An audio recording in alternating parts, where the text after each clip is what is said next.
Well, welcome everybody. Thank you for having us. Each of us is very passionate about this work, and it's fun to be able to share some of what we're doing. The title is, What is the private sector's role in making sustainable and equitable food mainstream? And as you might gather, that's a pretty big topic. So what we're going to do is have a fairly informal conversation today and try to give you a perspective on how we're participating in trying to make sustainable and equitable food more mainstream. My name's Stephen Hohenrieder. I am the founder and CEO of an investment firm called Grounded Capital. Grounded Capital is really an extension of work that I've been exploring for the last 17 or 18 years. And I've been doing that in the context of our food system. I had studied agriculture but went to work for an investment bank. And during that first 10 years of my career, observed that we were almost always investing in solutions to the symptoms of problems rather than the problems themselves. And that when we do that, our motivation is to grow the problem. And so I became very curious about the opportunity to invest private capital in building the health of systems rather than monetizing the symptoms of unhealthy systems, and decided that I was going to explore that in the context of our food system. And it was a chance for me in many ways to combine something that I was passionate about, which was the land and healthy food and our relationship to it, with access to capital and my values. And so I took off from what I was doing in 2007 to go explore these ideas, and spent about 8 years focused on land-based production, looking at ways to decouple the output from more commodity operations that were converting to more regenerative practices through branding or adding value or some degree of vertical integration. And really thinking about it in two ways. One, to connect people to healthy food, but also as a way to capture more retail margin at the farm and get people paid for more regenerative practices. But I then started thinking about the relationship between supply and demand, and how all of this supply that we and others were creating was having a hard time connecting with demand, and that there was a lot of demand from both small companies and large companies, like John actually had been a part of, that was having a hard time connecting with more regenerative supply. And so I started working with food companies where I could help them look back up their supply chain at co-packing and manufacturing, and help them support farmers who wanted to transition to more regenerative practices, but then through those companies be in a position to buy everything they produced. And so as it relates to our conversation today, I think about making the food system sustainable and equitable, really being about balance. I think there are a lot of times, and I don't know if you see this in what you read, a lot of times we read about the same companies. They tend to be novel, they tend to be very technology driven, and you read probably about 2% of the work that's being done to make equitable and sustainable food more mainstream. And so one of the wonderful things about the people who we get to talk with today are that they are making huge change in our food system. And if you think about it, it's not a unicorn company that's going to make food mainstream in sustainable and equitable ways. It's building balance within the system of our food system. If we're going to make it accessible to all people, especially the most vulnerable people. Alice will talk maybe about programs she's doing related to schools. And also equitable and sustainable as it relates to production, so that we're supporting people all the way through the supply chain. And it's not just a sexy product that somebody's selling in the store. And one of the things I observe, and then we'll get into introductions, is that there's a spectrum from convention to aspiration. And you could apply this to farmers, you could apply it to schools, or sorry, not to schools, but to food companies. But at the conventional end of the spectrum, you have people who are doing the best they can. They want their soil to be fertile, they want their water to be clean. Sometimes they're capital constrained or risk averse, but they're doing the best they can. At the other end of the spectrum, you have aspiration. You have maybe people like us. You have people who have a sense of what the world could look like or maybe should look like. And there are many facets to that. And oftentimes I find that the aspirational end of the world is telling the conventional end of this farming world that they're doing everything wrong. And the farmers are looking at the aspirational end of the spectrum saying, I'm trying. And if I could do this, I would. But if we think about the continuum from convention to aspiration, there are dozens and dozens of factors that dictate any enterprise's ability to move in a more aspirational direction. And in many cases, as companies scale, cause them to move back down that continuum as it gets more challenging. And you'll hear some of this possibly from John and Jamie in particular. But if you think about those factors, it's access to capital, it's the skills of the team on a given day, it's weather, it's public policy, it's the market for the products.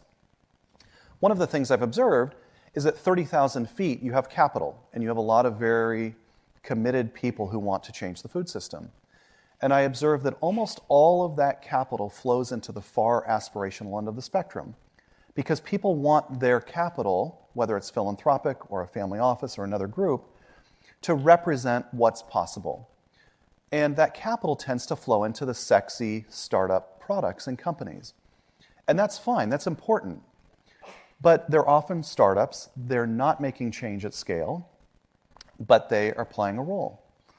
But if you look along that continuum, one of the places I decided to work, and I think that for the most part, this group is also looking at the that whole spectrum, is to jump into places where we are willing to embrace the messiness and to think about these things not as a discrete product or technology, but to think about how things relate to one another and to think about the interdependence.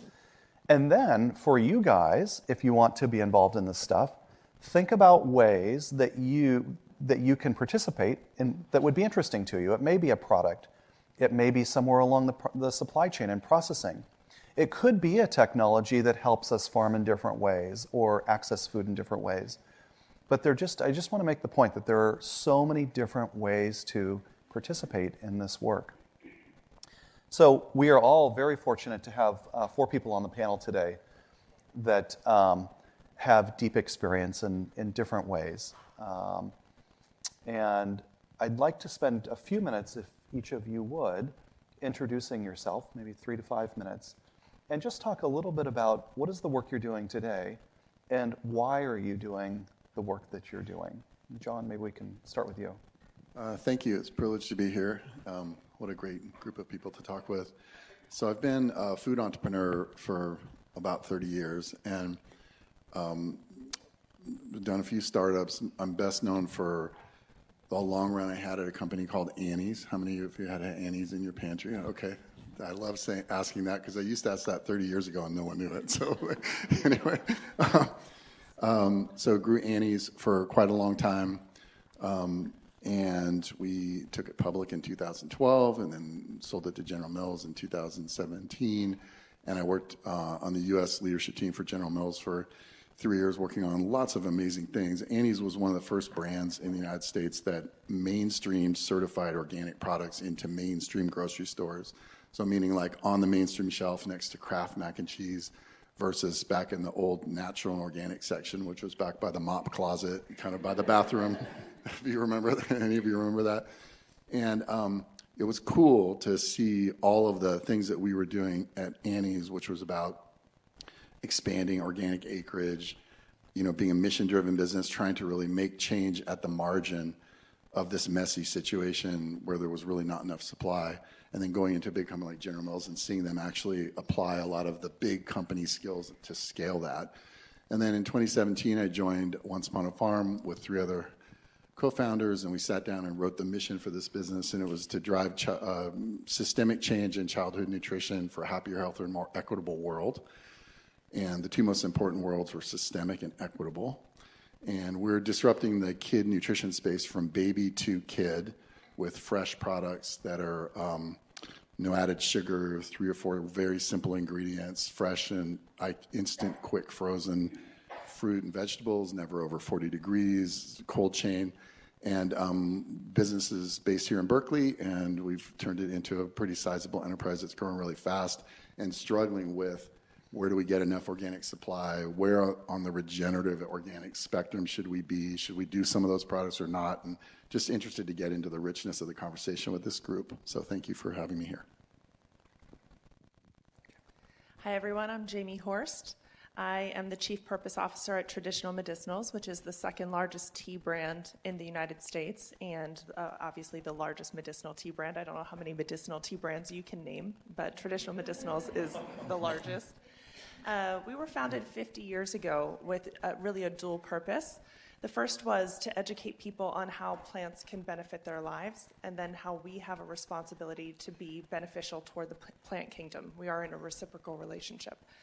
And the second part was really supporting rural poverty in terms of farmers and wild collectors around the world. And so I have the privilege today, I've been with the company for 6 years, and I get to continue stewarding that purpose, leading all of our environmental and social programs in about 40 countries of operation, 40 countries of sourcing. Many of our sourcing relationships go back decades, because to do this work well, we source only pharmacopoeia grade herbs. In the herb world, there is food-grade herbs, and Alice can tell you so much more, I'm sure, about how to add these to your daily life for just delight and nutrition. But specifically, if you're looking for medicine, that's called pharmacopoeia-grade herbs, then we're also looking for organic and fair-traded herbs. And that may mean that there are only 2 or 3 farms in the world that can do what we need them to do. And that means that if we're going to be successful as a business, we need them to be successful in all the ways, obviously economically, but going further than that to say there needs to be access to healthcare and education and water and livelihoods in these very rural regions if they're going to continue supplying our business. So I will be talking a little bit about the complexities of supply chains in the botanical world. Personally, to share a little bit about my story,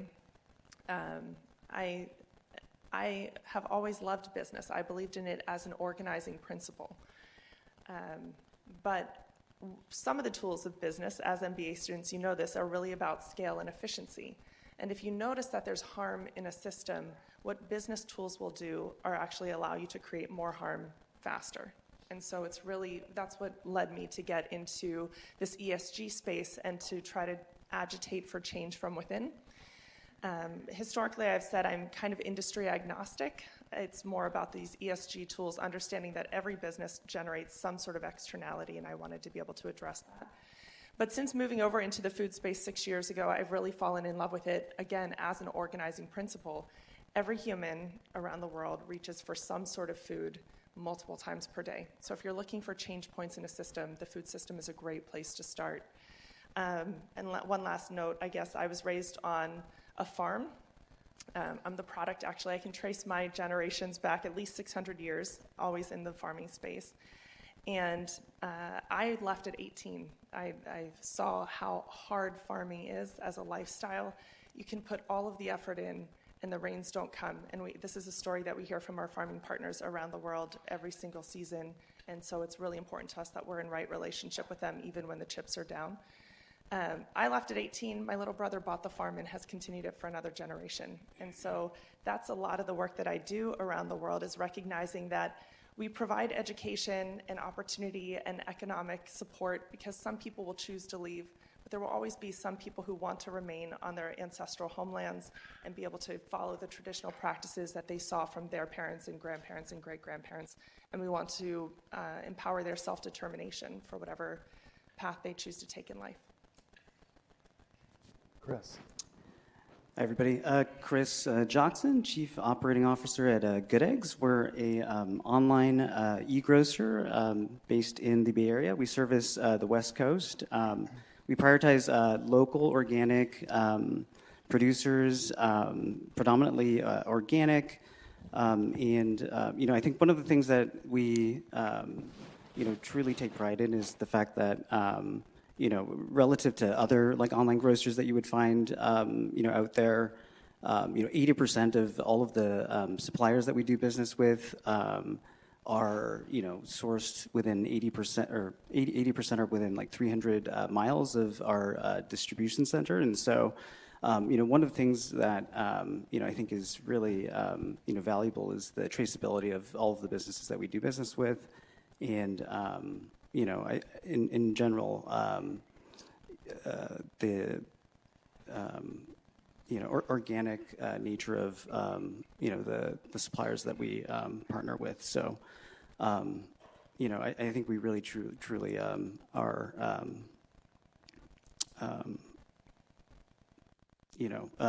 value absurdly fresh like groceries.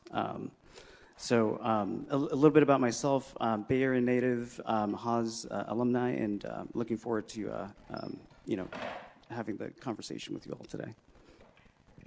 Thanks. And Alice. I'm Alice Waters. Excuse me. I just arrived back from Rome and New York last night, so I might be a little jet lagged. But I think it says everything, or I hope it says everything, to know that I came to Berkeley and arrived here in 1964. And I arrived right front and center on the free speech movement. And I didn't know anything about anything. And there I am out in Sproul Plaza with hundreds and hundreds of people. But Mario Savio stood up. And when he spoke, I listened very carefully because he wasn't just talking about free speech and civil rights and stopping the war in Vietnam. He was speaking about the role of education. And he said, first of all, don't go to any classes where the teacher isn't part of the free speech movement. So I took astronomy, Beethoven symphonies, medieval English literature. And he said, don't declare a major until you know what it feels like to do that work or to think about that idea. And he said, take off your junior year and go to some other country, learn from other cultures of the world. And I took off with a friend, and we went to France in 1965. And it changed my life. I guess you all know that history. But it was a slow food nation at that time. And I didn't know anything about food and restaurants or even education. All I knew is that I didn't know how to speak French, and I was supposed to go to the Sorbonne. And we decided, well, we're not going to the Sorbonne. We're going to go out to the end of the metro and hitchhike and go out to Brittany and see the countryside of France. And I can't tell you how the power of food changed my life. And it was food that was at farmers markets in front of little restaurants. Paris was so beautiful. Just like Julia Child, she wanted to have a glass of wine by the Seine. She wanted to go to concerts. Students were in for free to music, to art museums. And I just said, oh, I want to live like this. I came back and I said, I don't just want to eat like this. I don't just want the wild strawberry. I want the little restaurants. I want that sense. Parents came home to have lunch with their children at that time. And so I went to Léal, that big, huge marketplace where food came in. But you couldn't find olive oil in Paris. That was south of France. You had the most divine butter from Normandy. And that's how I remembered it. So I came back home, and I think you know what the story was. I thought, well, if I open a little restaurant, maybe that food will come. Well, it was all about taste for me.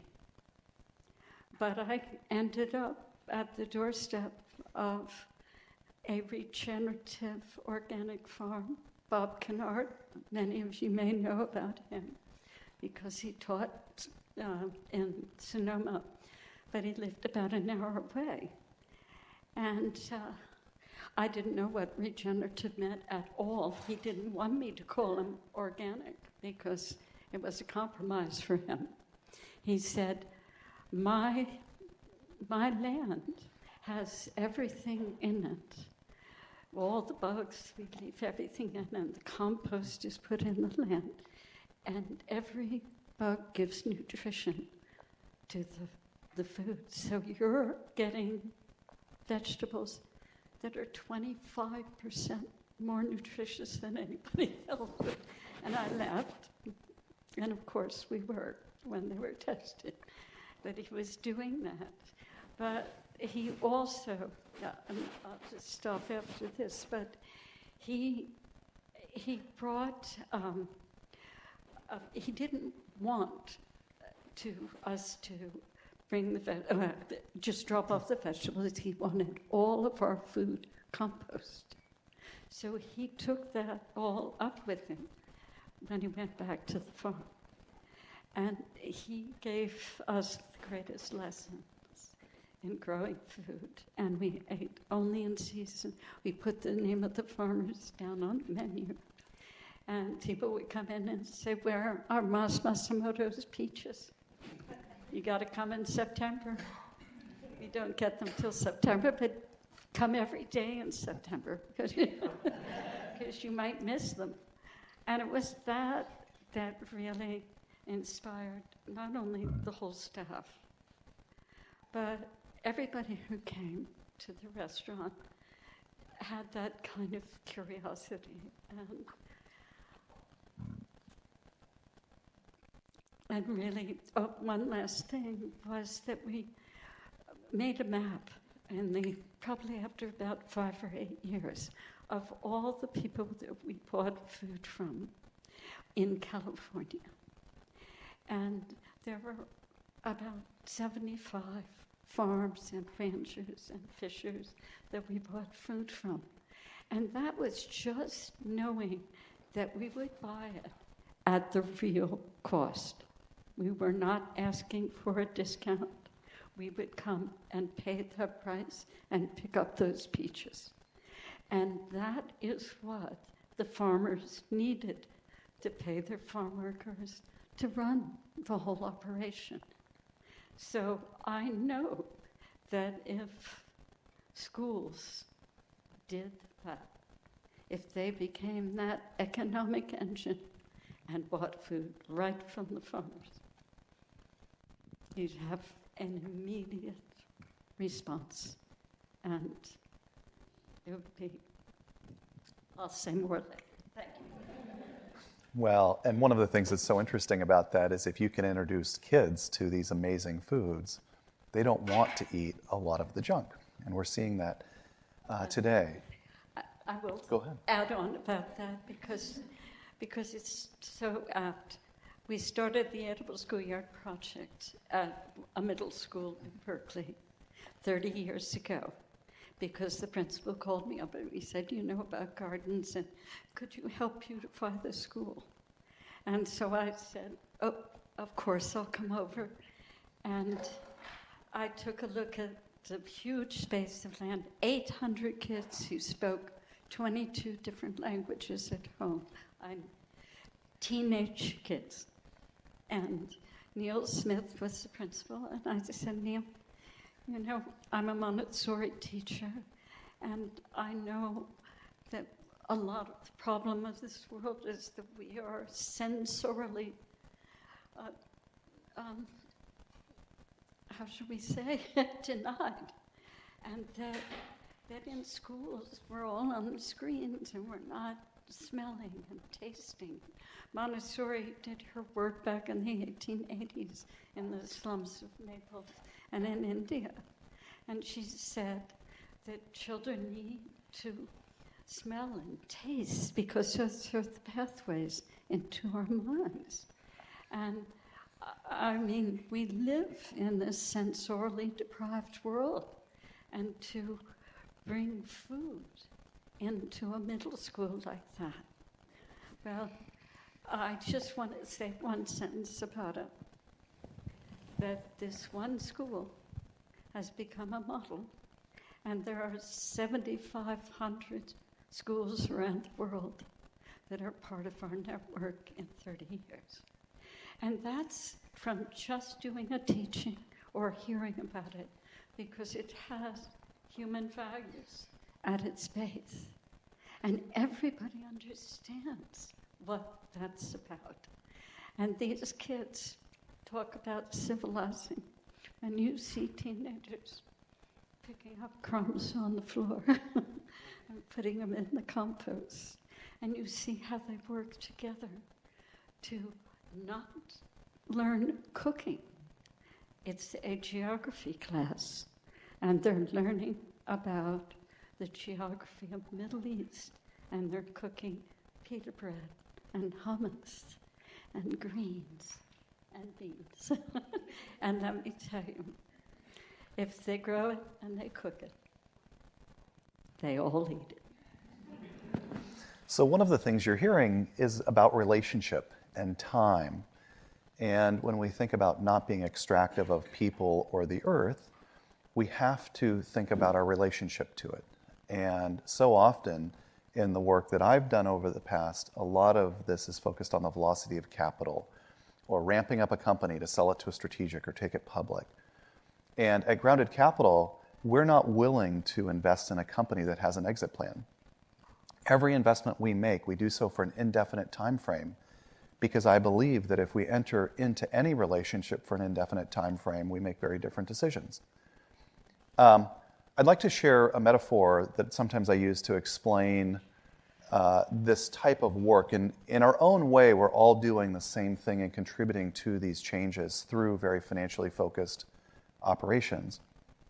But you can relate it to agriculture, and you can relate it to human health. But in human health, if you think about it, we know what it takes to be healthy. If we eat simple foods, drink a lot of water, exercise, have some purpose and a few friends, we're probably going to be okay. But instead, as a society, we eat a bunch of junk, a bunch of highly processed foods, we don't drink water, we don't exercise, we don't sleep, and then we take pills to sleep and do everything else and to treat chronic disease. And if you look at the instance of chronic disease, it's grown in lockstep with the development of drugs to treat the symptoms of chronic disease. And so I'm not suggesting that those drugs aren't beneficial to society, but in many ways, they're enabling us to be unhealthy. And if you look at the amount of capital that's going into drugs to treat the symptoms of chronic disease, and you look at the amount of time that physicians spend learning how to teach people to eat proper or eat healthfully rather than treat their symptoms, it's just, it pales, or it's so disproportionate to the amount of money that's going into actually fixing the problems. And so as we think about our food system, we used to eat and produce our food hyper-regionally, and Alice is describing some of that now. Over time, we shifted to hyper-centralization, large-scale manufacturing that plugged into a global distribution system, and that's fine.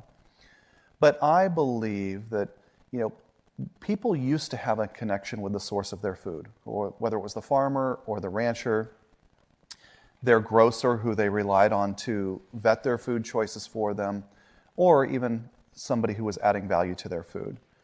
And there was a time that our society, maybe in the 50s and 60s in particular, but through the 70s and 80s, where we were so enamored with the attributes, with the positive attributes of industrialized food, that we gave up that connection with the source of our food for convenience and cost and branding and a lot of things that ended up becoming incredibly extractive of both the planet and people and human health. Yeah. Well, I believe today, and with your generation and with others, that people are reconnecting with the source of their food. And many of us who are doing this work really stand on the shoulders of people like Alice Waters and others who have come before us and have set the stage.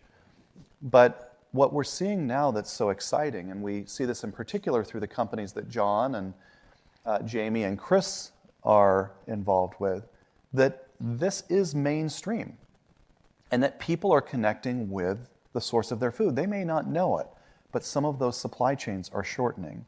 And then in the most extreme examples, I'm going to ask Alice to talk a little bit about, regional systems. So I want to share that as you're out there looking at ways to support a more equitable and sustainable food system, that sometimes what looks great on the surface is actually just supporting a very unhealthy food system and may just be industrialized food 2.0. And that's usually the stuff you're reading about.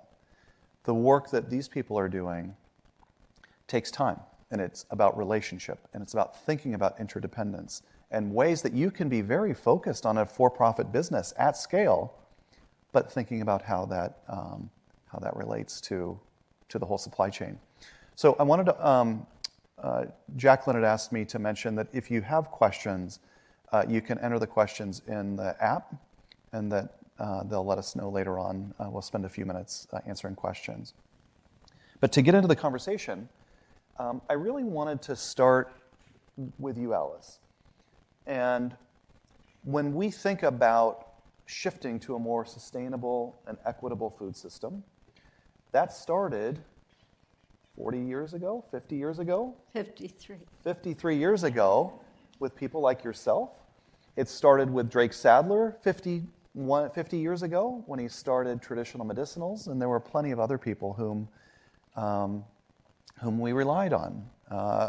Grounded Capital is involved with Traditional Medicinals. We also support a company called Strauss Creamery that's out here.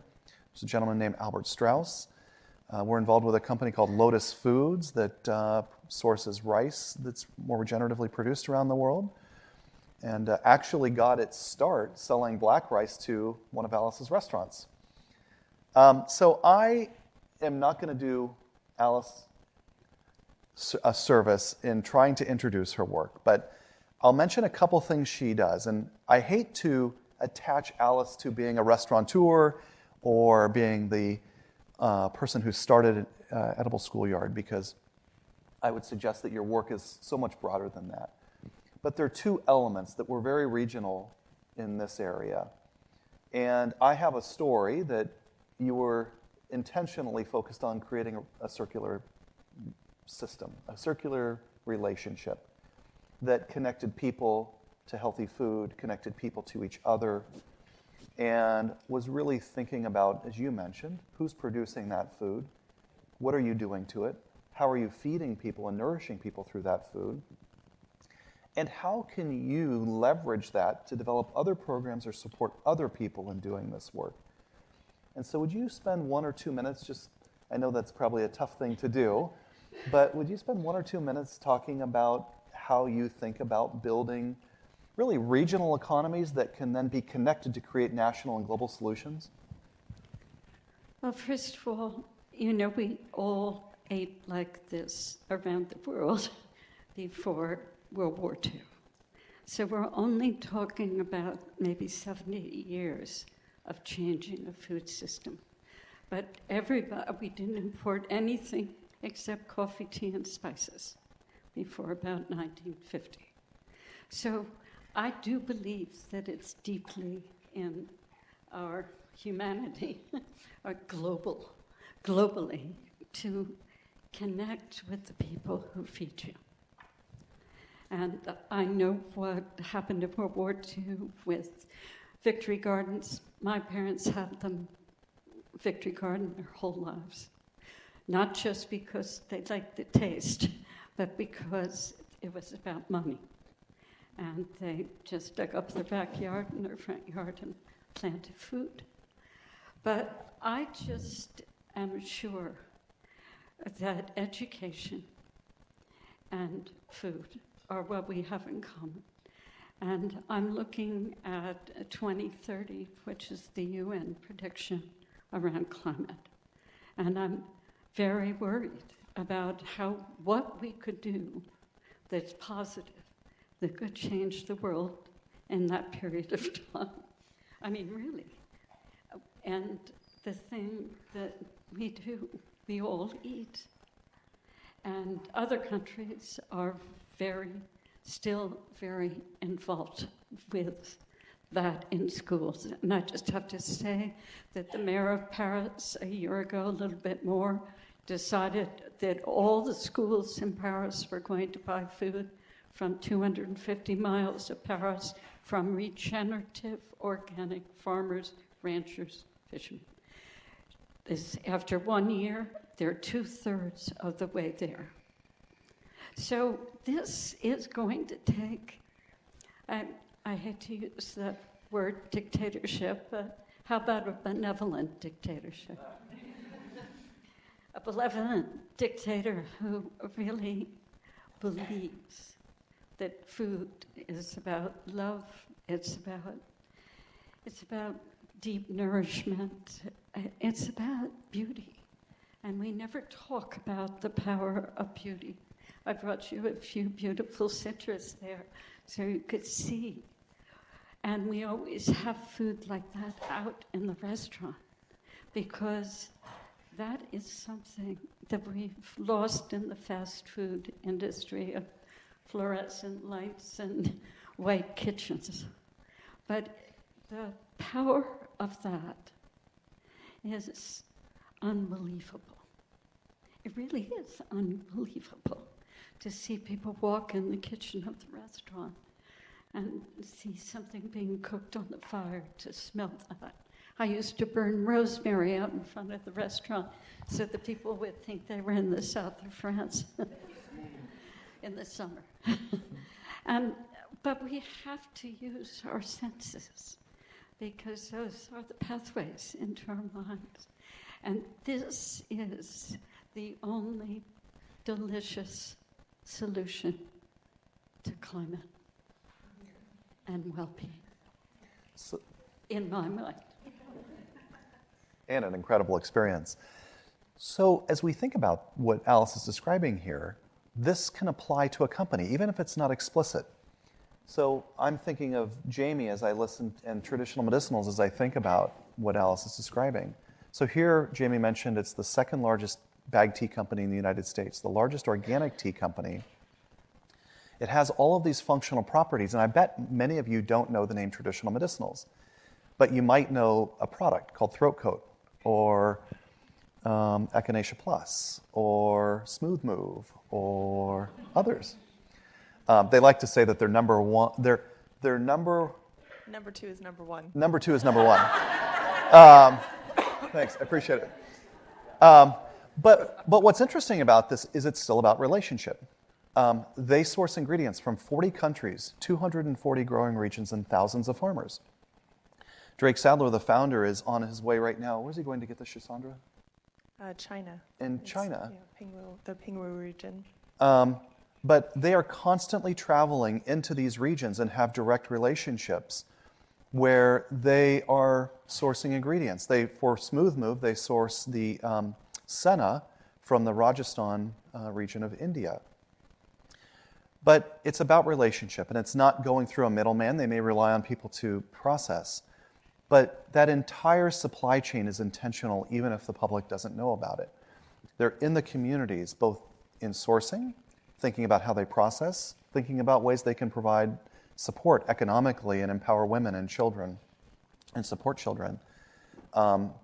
They are thinking about how they move that biomass. They're thinking about how they process it in different places and how they can move processing closer to the sourcing communities to leave the economic benefit in those sourcing communities. And then it gets to TM and it turns into a product. And I've always thought it's so interesting that, and I don't know if this is still true, so correct me if I'm wrong, but I remember at one point learning it's the tea most purchased with food stamps in Walmart. They have 130,000 points of retail distribution in the US. But in Walmart, this segment of customers is purchasing these teas because they can't use the food stamps for synthetic over-the-counter drugs, but they can buy tea. And the teas are incredible and are efficacious for different indications. And so they've learned that they can do this. Well, I love it because it not only provides an economic value proposition to that customer, but it also is helping them use food as medicine in a way that's approachable and that they can relate to. So that was a long setup, but I'm hoping, each of you is dealing with supply chains in different ways. John is sourcing ingredients for the products of their companies. Chris is very focused on aggregation. But maybe, Jamie, we can start with you and just talk about your work and how you think about these things in supplying this very large company. What are the statistics on how often everybody makes a cup of tea? It's about once every 20 seconds, is that what we say? Yeah, somebody's pulling a traditional medicinals box out of their cupboard. And just to play on what Alice was saying, you know, one of our products is called Nighty Night, and it is really helpful in terms of like a wind down ritual. But even if you don't drink our teas, if you have any sort of ritual around tea, it is the brewing. It's a slow process. It's the brewing of the water. It's the steeping of the tea. And for herbal teas, that's typically around 10 to 15 minutes. It's taking time to hold a warm cup and to smell the aroma of it. And so, of course, we believe that ours are most efficacious, and we have science to back that in the lab. But just the ritual is something that we think is really healing. There's a reason that people talk about this 3 cups of tea concept, you know, of spill the tea. It's really a chance also to sit down and to share with others. So tea in itself, I think, is very healing. As I think about our supply chain, maybe there are 3 pillars that I'll talk about really briefly. About a third of our herbs actually are grown in the wild. And that means somebody is taking a basket up into a mountain or a forest or a meadow and collecting berries and leaves and roots. If we could replicate that in cultivation, we would. It's much easier to walk down a row than it is to hike into mountains.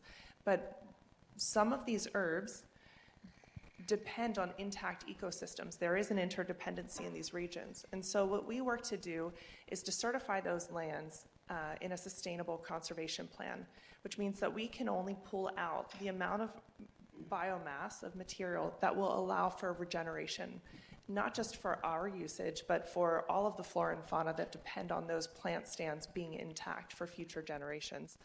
So there's a lot of wild conservation work that we do. 2/3 of our herbs come from agricultural environments, and there, again, we're looking at organic and fair.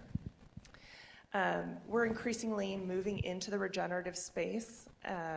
So we're currently testing 6 plots in Paraguay. I don't even know if I've talked to you about this.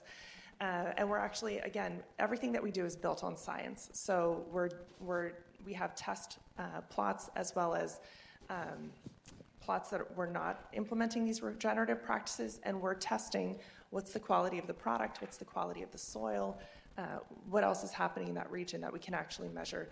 At the same time, we're working with a local high school, and I'm so proud of the fact that there's gender parity in these enrollment in these programs, regenerative ag programs.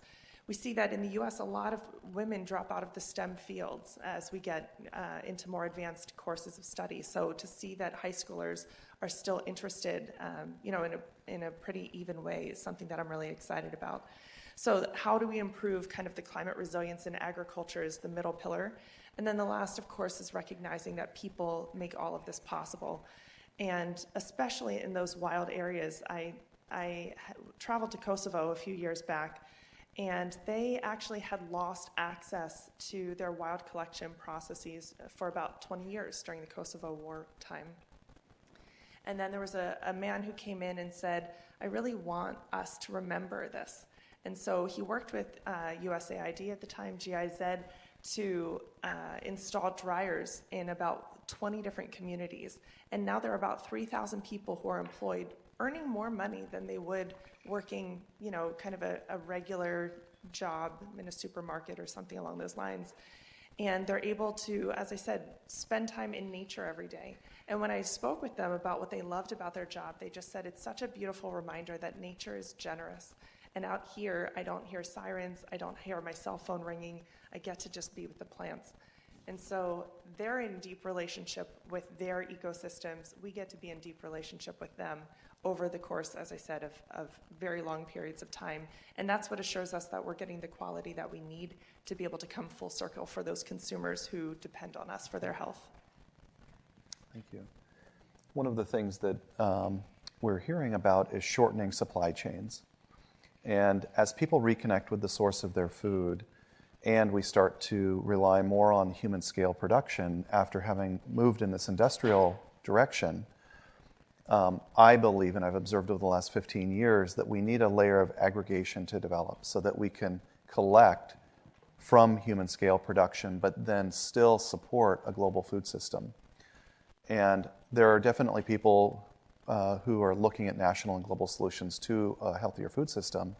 I happen to believe that we'll be more successful if we take more of a hub and spoke approach, where we still think about producing food at human and regional scales, but then we connect those into a broader network that is a national or global fabric. Good Eggs is one of those, and they've been around for a while, and they are aggregating from essentially producers on the West Coast. And Chris, correct me if that's too narrow. But I'm so curious how, when you hear Jamie and you hear Alice describing their relationship to the sourcing of ingredients and food, and then connecting people with it, how you guys think about that at Good Eggs. Yeah, it's a good call letter question. I mean, some of the things that Alice mentioned in particular definitely resonate to the extent that, when we talk to customers, I think folks in particular have become disconnected to where their food has come from. And so, for us in particular, like the reason why people come to Good Eggs is there's a strong interest to become more connected to the source of where their food has originated from. And so one of the things that Good Eggs has done over the last decade is we've essentially created a marketplace for a highly fragmented sort of supply chain. And so if you think about sort of the long tail of small suppliers that are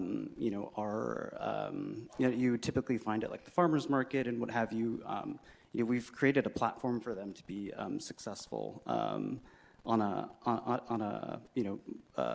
broader scale, like online. And so to the extent that we can connect these local organic producers with consumers online, I think on a more localized scale, we've been able to really connect people at in a way that they would not be able to otherwise. So, well, I think this is so interesting. So they were purchased recently by Grub Market, and Chris was explaining to us how Grub Market essentially has close to 100 subsidiaries in different regions.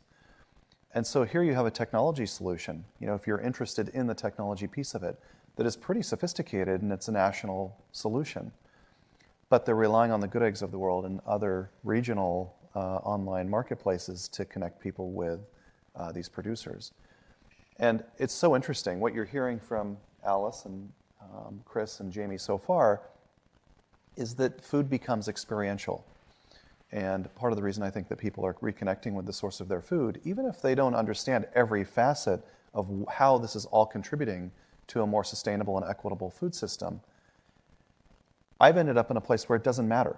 If we can just get people to engage in a place that is approachable for them, that's wonderful. And I would suggest that maybe that's the case with your company, John. John has Once Upon a Farm that has all of these benefits that he described.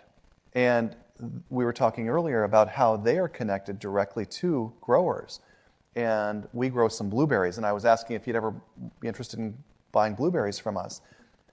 Not because I want to sell him I do want to sell him the blueberries, but we have other markets that we can go to. We sell currently, as we're transitioning farms to organic, more regenerative practices, we sell to Driscoll's and to others. But if I could sell it directly to somebody who's going to prepare food with it, I would much rather do that. And so, John, maybe you could talk a little bit in this company that now has 16,000 points of retail distribution and a large online presence, how you're thinking about sourcing and also the messiness of it. John's company has grown 100% a year for the last 6 or 7 years. So when we go back to that spectrum and we think about how aspirational we can be, we also have to balance that with a growing enterprise that's getting healthier food to babies and to kids, but also is a fairly significant force in the market. Do you mind talking about how you balance that at scale and as you're trying to grow your company? Yeah, it's very difficult. We're at baseline, where everything is certified organic. We would love to be doing regenerative organic. I'm a big fan of the Lundbergs in Chico, who I was on their farm in 1977 when I was about a young boy on the back of a tractor, watching what these crazy hippies were doing in Chico. They were so ahead of their time, and but it's literally impossible to do regenerative organic at the scale we're at right now. So we'll try to start in some specific things and grow it, but it's really building a supply chain that can keep up with our growth, that doesn't that allows us to not compromise in terms of the quality and the types of farmers we go to. So if I was going to summarize the last 6, 7, 8 years, it's basically been working more and more and more directly with farms. That has been definitely a direction, and then also recognizing that the modern generation of consumers, you guys, care about the types of ingredients that brands you support are using and where they come from and what are the stories. And so we're trying to work with farmers and prioritize programs that are elevating even in certified organic. An example is there's a certification called the Equitable Food Initiative, which was created really for the produce world, for produce to ensure that the labor producing that produce was paid well, treated fairly, had governance in their work, had a voice at the table with management about how the orchard or operation is run. We're the first consumer brand in the United States to actually build that into our supply chain as a consumer packaged foods company. So that necessitates us working with certain growers like Stamilt in Washington, which is an incredible organic apple producer that is dedicated to these kinds of things. So you have to take things that are, will be important to your consumer, that align with your values, and you have to create projects that then become bigger and bigger and bigger. Regenerative organic on a certain ingredient, for example, or Equitable Food Initiative, and then by showing that it can be done, and it can be done at scale, you're creating kind of a role model situation where others in the food industry that are of large scale can view that as an example that it's possible. And it is possible, but this stuff is really hard. It's just really hard and complicated, messy, but we can all make a big change, and we are, and you can see it happening. Well, I think it's so fun to see companies like this get traction. And the world doesn't need to know. It's wonderful if they do and they are willing to listen. They don't need to know how thoughtful each of these companies are, but I believe in order for our food system to become more sustainable and equitable, we have to be willing to meet people where they are. And if they just find this product tasteful or experiential or something else, that's incredible. Alice, were you going to add to that? No, I just was thinking about Acme Bread Company, which you probably all know about. But Steve Sullivan was a freshman in college at Berkeley when I started Chez Benny's, and he was a busboy. And he knew that I was complaining about bread all the time, and that we were going over to get Italian loaves in the city. But he said, if I make you a good baguette, will you buy it? I said, what do you mean? He said, I'm practicing at my dorm room, and I got a stove, and so he started making baguettes for us. And I said, no, that's not good enough. And then he finally did. And I said, okay, make all the baguettes for the restaurant. So he'd come early in the morning, spraying in the ovens and doing. I said, Steve, this is going to drive me crazy. Why don't you just tell the real estate company that I'll buy all the bread if you find a place? And so he built the bread, the company right down there on San Pablo. And he started making Acme bread and sharing all of his recipes with everybody. And he really kind of educated everyone around the Bay Area to make great organic, regenerative bread. But that's just how hungry not only somebody is for meaningful work, but how hungry a company is, like Japanese, for having that bread and what we will do. So this isn't something that is hard. This is something that just brings us all together. So I knew one of the most challenging things about doing this panel was going to be time. Each one of these people could probably teach a course, but we wanted to make sure we saved some time for questions. And Jacqueline, I assume by the fact that you're standing there, we have some questions? Yes. Thank you so much, Stephen. Thanks to all our panelists. There were a lot of questions that came in, and I think it's great that this was the one that was the highest ranked. But, we've learned today that to build a lot of these values-based supply chains, to really build these one-on-one relationships, nurture these interactions, it does often require entering the market at a premium price point. And so the question from the audience is, how can private markets make products and services more affordable for low-income folks? And what can we do to support the overall access of sustainably sourced goods? I don't know, John, maybe do you want to start speaking to this? And then if anybody else wants to jump in, if we have a couple minutes. Thanks. Yeah, our products are about a 20%, 30% premium across all of everything that we do to what you would call conventional. But we also have opening price points that are much more affordable. And then one of the programs that we've started, literally, Jen and I decided to do this the day we started there, was we are the first fresh baby food available in the WIC program nationally. Now we're in 19 states. So, you have to, as a company, you have to recognize that that's an incredibly important thing. If I think about where our product sells, and I'd say probably 20% of it is coming from the bottom third of income households in the U.S., which is pretty significant. So we're not super premium, but at the same time, you have to have enough there to invest in and support the quality levels at the level that the brand stands for, and we won't ever compromise on that. I'll add a couple of thoughts.